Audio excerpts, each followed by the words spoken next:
kurwa ase county ya Nyamira aso mugavana we county yo Amos Nyaribo litukolia lero nigo abiriga kugokera egetambukiro ky'ogochigo chakiwa kwa muroberio bogokinia ebirengo bya matoke anene imeye county yo ya Nyamira kagukwana imeye county yo litukolia lero chingaki abagakumirana no mulikyo manene asesemo yo bonchererio boke Susan Mangeni Nyaribo nigo atebiribuna egetambukiro ekyo nigo kirakonye abasai mono anene ekero bakwirigiria engeri yabo yakira lituko.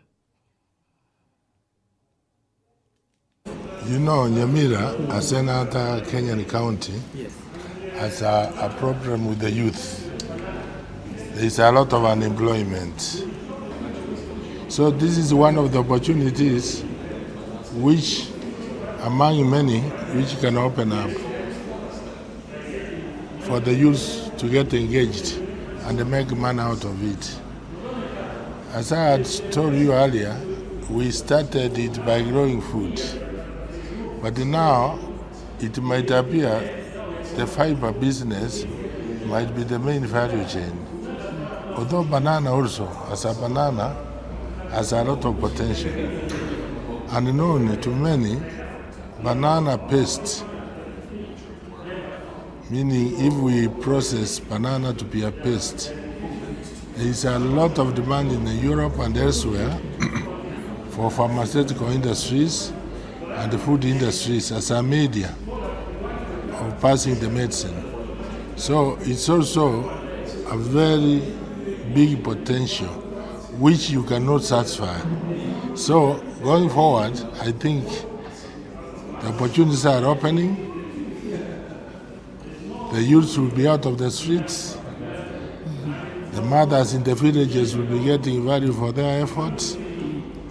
And as a government, I am the first one to set up an ICT hub, county government. I'm training young people every month. Currently, I'm training 35 every month to be able to access online jobs. But in the next phase now, from July, I want to expand into 3 or 4 areas so that even if you do not have money, you can do online jobs, save money, and start maybe producing other things like this fiber.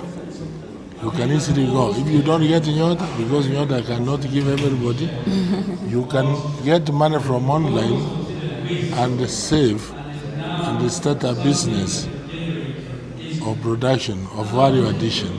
We are going to put money to promote this particular value chain because it's unique and the market cannot be satisfied.